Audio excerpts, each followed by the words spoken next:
जय भगवान।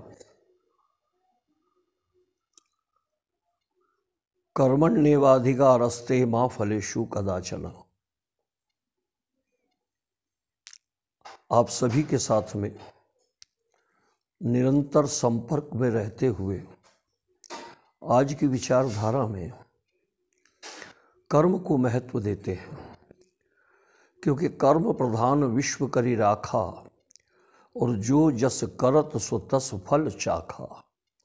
कर्म प्रधान है, जो जैसा करेगा वैसा भोगेगा। भगवान कहते हैं कृष्ण गीता में कि कर्मण्येवाधिकारस्ते मा फलेषु कदाचन। देखिए, दोनों का भाव अलग है। एक कर्म करके और उसके फल और श्रुति की इच्छा रखता है, एक कर्म करने के पहले विचार करता है, और जो विचार नहीं करता है वो जीवन में दुख भी पाता है, पीड़ा भी पाता है और असंतुष्ट रहता है। भगवान कृष्ण कहते हैं कि कर्म कर पर फल की इच्छा मत कर। और विचार करने की बात यह है कि अगर फल की इच्छा नहीं होगी तो जीव कर्म क्यों करेगा। कभी कर्म करता है और कभी कर्म हो जाता है, दोनों में अंतर है। कर्म करना यानी निश्चय करके कर्म किया, और कर्म का हो जाना यानी अनायास किसी घटना का घट जाना, जो नहीं चाहते हुए भी हो जाए। लेकिन भगवान कहते हैं, रामचरितमानस में तुलसी कहते हैं कि कर्म प्रधान, कर्म जो है प्रधान है, विश्व करी राखा और जो जस करत सो तस फल चाखा। शायद पिछले जन्म में हमने अच्छे कर्म किए हैं तो इस जन्म में सुख भोगते हैं, पिछले जन्म के अंदर बुरे कर्म किए हैं या कोई हिसाब किताब बाकी है तो वो इस जन्म में पूरा करना पड़ता है। ये मानस का भाव है। लेकिन भगवान द्वापुर में गीता में कहते हैं, कलयुग के आने से पहले, कि कर्म कर, फल की इच्छा मत कर। अगर फल की इच्छा नहीं होगी तो जीव कर्म क्यों करेगा। कुछ पाने के लिए ही तो कर्म किया जाता है। भोजन करने के लिए सामग्री इकट्ठी की जाती है, ये कर्म है। भोजन बनाने के लिए सारी व्यवस्थाएं की जाती है, ये कर्म है। अगर भोजन, भूख लगी है और भोजन न मिले तो कैसे चलेगा। तो कर्म करने के बाद में भगवान का संकेत ये है कि कर्म कर, फल की इच्छा मत कर, फल का विश्वास कर। तेरा कर्म अच्छा है, तेरा भाव अच्छा है, तेरी श्रद्धा अच्छी है, तेरा मनोबल अच्छा है, तेरे विचार अच्छे हैं, तेरा ज्ञान अच्छा है, तेरी भक्ति अच्छी है, तेरी निष्ठा अच्छी है, तो तेरे कर्म का फल निश्चित मिलेगा, मिलेगा और अवश्य मिलेगा। अंतर ये हो सकता है कि कुछ आगे पीछे हो। आज किया आज कुछ नहीं होता। खेत में बीज डालने के बाद विचार करें कि कल ये तैयार हो जाएगा, ऐसा नहीं होता। कर्म भी वो बीज है जो शरीर रूपी भूमि से, या भूमि के अंदर, मन रूपी भूमि के अंदर, बुद्धि रूपी भूमि के अंदर हम कर्म रूपी फल डाल रहे हैं। अब वो कब प्रकट होगा, कब पैदा होगा, जितना समय उसे लगना है परिपक्वता के लिए उतना लगेगा, पर फल मिलेगा और निश्चित मिलेगा। फल और श्रुति परमात्मा देने वाले हैं। ईश्वर की निष्ठा, ईश्वर में विश्वास, ईश्वर में श्रद्धा, ईश्वर में प्रेम इसीलिए होता है। केवल ईश्वर लोभ का विषय या कामना का विषय नहीं है। ईश्वर सर्वसत्ताधिपति है और उसकी इच्छा के अनुरूप हमें जीना ही पड़ेगा। वो जैसे हमें जाहि विधि राखे राम, ताहि विधि रहिए। जैसे वो रखे उसमें प्रसन्न रहने का प्रयत्न करना चाहिए। जीवन में अपने अगर कुछ बुरा हो रहा है, कुछ बुरा घटित हो रहा है, तो ये मत कहो कि भगवान बुरा कर रहा है। ये मान के चलो कि हमारे कर्म जो हैं शायद हमारे सामने आ रहे हैं। प्रारब्ध में पिछले जन्म के कर्म वर्तमान में हमारे सामने प्रकट हुए हैं, जिनकी वजह से हमारा मन और बुद्धि पीड़ित है। चिंता का परित्याग करो, ईश्वर पे छोड़ना सीखो। मैं कर रहा हूं ये सोच गलत है। मैं कुछ नहीं कर रहा हूं, मैं बोल रहा हूं ये सोच गलत है। मैं कुछ नहीं बोल रहा हूं, वो जो बुलवा रहा है वो मैं बोल रहा हूं, वो जो करवा रहा है वो मैं कर रहा हूं। लेकिन फिर भी सावधानी इसलिए है कि परमात्मा ने कहा कि मैंने तुझे बुद्धि रूपी धन दिया है। उस बुद्धि रूपी धन का सदुपयोग करना सीखना पड़ेगा। और वो ये है कि अच्छे और बुरे का अगर अंतर मुझे मालूम है तो मुझे प्रयास करना है कि मैं ज़्यादा से ज़्यादा अच्छा करूं। मुझे कोशिश करनी है कि मैं ज़्यादा से ज़्यादा अच्छा करूं। अगर अच्छा समझ के भी मैं बुरा कर रहा हूं तो निश्चित ही वो दुख का कारण मेरे द्वारा है, वो परमात्मा द्वारा नहीं है। क्योंकि मैंने सोच के, समझ के, विचार के, निर्णय करके अच्छे का परित्याग करके बुरे को पकड़ा है। बुरे से बचने के लिए कई बार ऐसा होता है कि जीव मकड़ी के जाला जैसा फंस जाता है, वो निकल भी नहीं पाता और रह भी नहीं पाता है। इसलिए कर्म वो जाल है। हमारे आचार्यों ने सदकर्म की व्याख्या करते हुए जीव को सदमार्ग पर चलने की प्रेरणा दी, जीव को सदकर्म करने की प्रेरणा दी। ये निश्चित है कि इच्छा परमात्मा की, हम इसीलिए सब दूर जब थक जाते हैं तो सोचते हैं कि भगवान की इच्छा ऐसी है, लेकिन ईश्वर की इच्छा नहीं। अच्छे बुरे का हम निर्णय करना अगर जानते हैं और हमारी बुद्धि अच्छे बुरे का निर्णय करती है तो विश्वास ये करना चाहिए, कर्म वो करना चाहिए जो अच्छा लग रहा है, जो हमारी आत्मा अच्छा बोल रही है। और अच्छे कर्म करने का प्रतिफल निश्चित ही अच्छा होता है, वो बुरा नहीं होता। क्योंकि परमात्मा का काम है फल देना, कर्म का फल प्रदान करना। अच्छे कर्मों का अच्छा भजन किया है, भक्ति की है, सुमिरन किया है, याद किया है, प्यार किया है, स्नेह किया है, परमात्मा से किया है, तो विश्वास करो कि परमात्मा को आज नहीं तो कल, कल नहीं तो परसों, परसों नहीं तो नरसों कभी न कभी उसको हमारे लिए आना पड़ेगा। और आकर के हमारे लिए उसे वो कर्म, वो कार्य करना होंगे जिसकी हम इच्छा रखते हैं। इस जीवन में ईश्वर को पाना कभी न कभी तो मिलेगा। भगवान भक्ति का फल देंगे, आज नहीं तो कल देंगे। ईश्वर भक्ति का फल देता है।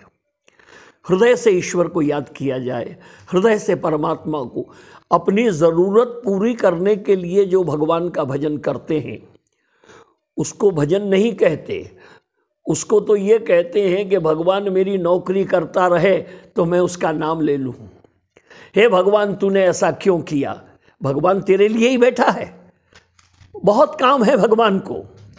लेकिन जो श्रद्धापूर्वक, स्नेहपूर्वक, प्रेम पूर्वक, श्रद्धापूर्वक, निष्ठापूर्वक भगवान का भजन करते हैं और अपना मन, बुद्धि, चित्त, अहंकार सब परमात्मा के चरणों में समर्पित कर देते हैं, तो विश्वास करो कि परमात्मा उनके लिए निश्चित तौर पर तैयार खड़े रहते हैं और उनके काम करने के लिए भी तत्पर रहते हैं।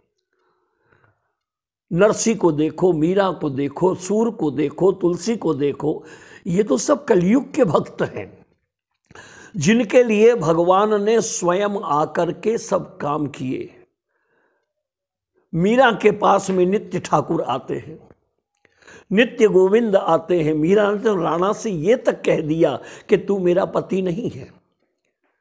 मेरा पति तो, मीरा ने भजन में पद में लिखा कि मेरे तो गिरधर गोपाल दूसरो न कोई, और जाके सिर मोर मुकुट मेरो पति सोई। अपने जिससे विवाह हुआ उससे कह रही है मीरा कि तू तो आगे चलने वाला उनका चौकीदार था, पर मेरे पति केवल गोविंद गोपाल हैं। और मीरा को भगवान कृष्ण मिले। आज भी चित्तौड़ में जाइए, चित्तौड़ के किले के अंदर मीरा मंदिर है जहाँ मीरा ने भगवान के दर्शन किए। नरसी ने पुत्र भाव से भज करके भगवान को बेटा बनाया और सांवरिया सेठ, मेरे आनंद कंद, सामल सा बन करके 56 करोड़ का मायरा भात जिन्होंने भरा, तो ये कलयुग की बात है। तुलसी ने हनुमान जी महाराज से कहा एक प्रेत तुलसी बाबा को मिले, ये बड़ा लंबा विषय है। काशी के अंदर जब गोस्वामी जी रहते हैं और शौच के लिए जाते थे जंगल के अंदर, तो उनके पात्र में जो जल बच जाता वो एक आंकड़े का झाड़ था वहाँ, उसमें डाल देते थे। बहुत समय बीत गया, एक दिन जल बचा नहीं, डालने का नियम था इसलिए डालने लगे, जल नहीं निकला तो प्रेत प्रकट हुआ और प्रेत तुलसी से कहते हैं कि तुलसी, मैं बहुत प्यासा था, आपने नित्य मेरी प्यास बुझाई है, मैं आपके लिए क्या कर सकता हूं। गोस्वामी जी कहते हैं कि मुझे राम जी का दर्शन करना है। देखिए, हमें तो राम जी से धन चाहिए, हमें तो राम जी से महल चाहिए, हमें राम जी से वाहन चाहिए, हमें राम जी से सुख चाहिए, लेकिन मेरे तुलसी कहते हैं मुझे राम जी का दर्शन करना है। ये भाव, ये निष्ठा, ये श्रद्धा। प्रेत कहता है कि राम जी से मिलाने का अगर मेरा सामर्थ्य होता तो मैं प्रेत नहीं होता, मैं तुम्हें राम जी से नहीं मिला सकता, लेकिन मिलने का रास्ता बता सकता हूं। अच्छा, तो बताओ। बोले, काशी के अंदर एक जगह नित्य राम कथा होती है। वो स्थान का वर्णन किया कबीर चौरा के पास में, आज भी वो हनुमान जी का मंदिर विद्यमान है। नित्य वहां कथा होती है और सबके आखिरी में एक व्यक्ति कम्बल ओढ़ करके बैठा रहता है। वो कोई नहीं, वो हनुमान जी है। उनका चरण पकड़ लेना, वो राम से मिला देंगे। कर्म प्रधान। अगर प्रेत की बात सुनकर के तुलसी त्याग देते, छोड़ देते, ध्यान न देते, कर्म ना करते, तो शायद तुलसी को कभी भगवान का दर्शन नहीं होता। जैसे ही उसने बताया, प्रेत अंतर ध्यान हुआ, तुलसी चले, गंगा स्नान किया, स्नान करके जहाँ कथा हो रही वहाँ पहुँचे। तुलसीदास जी ने, गोस्वामी जी ने देखा कि पीछे एक कम्बल ओढ़ करके कोई बैठा है। कथा पूरी हुई, लोग चले, गोस्वामी जी जाकर के उस व्यक्ति के पांव को पकड़ लिया, रोने लगे। वो कहता, ए मुझे हाथ मत लगा, मैं कोढ़ी हूं, दूर रहे, दूर रहे, बीमारी तुझे लग जाएगी। गोस्वामी जी कहते हैं, मैं जानता हूं आप कौन हैं।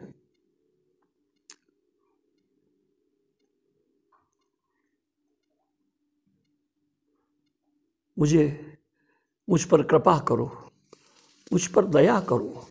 तुलसी ने अपने आंसुओं से उस कोढ़ी के चरण धूड़ दिए और कहा, बाबा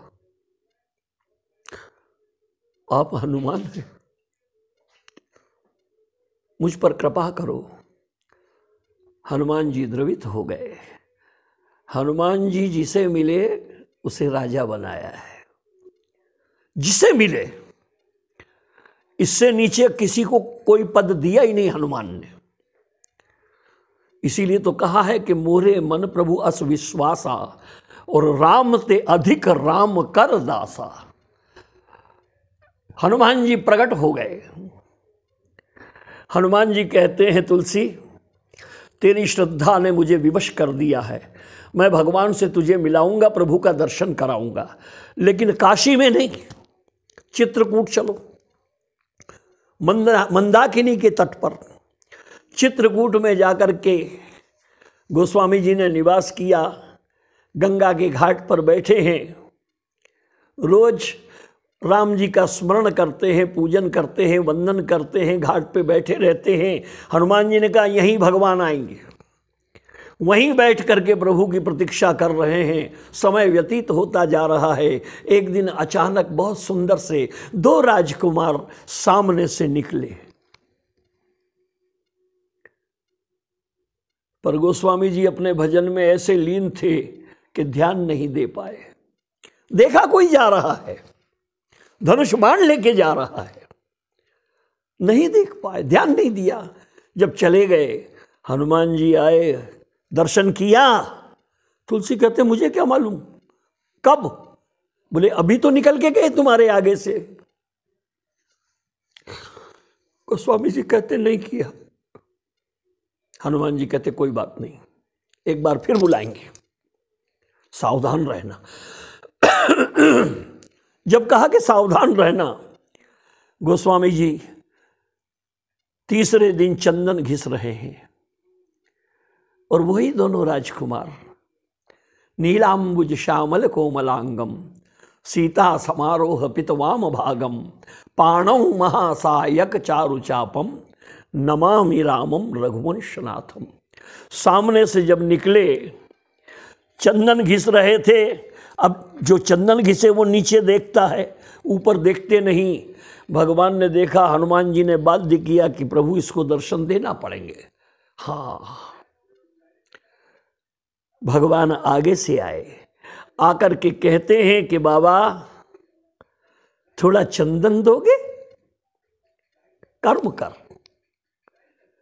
गोस्वामी जी ने देखा हनुमान जी तोते के रूप में ऊपर बैठे हैं। गोस्वामी जी ने देखा, देख करके मुग्ध हो गए, देखते ही रह गए।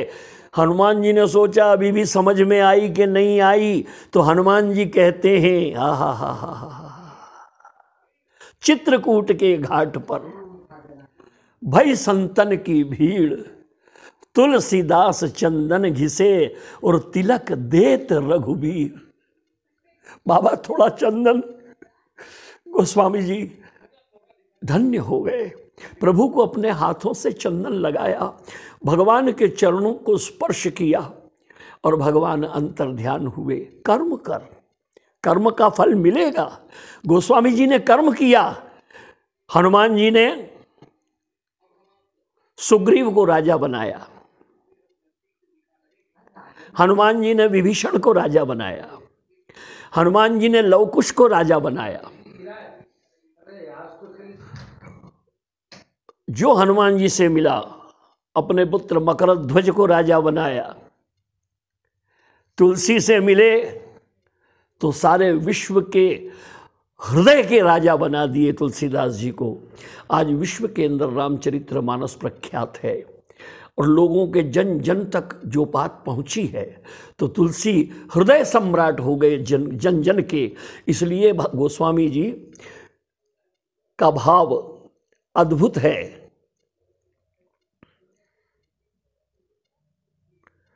कर्म कर, कर्म को करना, सत्कर्म करना। कर्म दो हैं, एक सत्कर्म एक अपकर्म।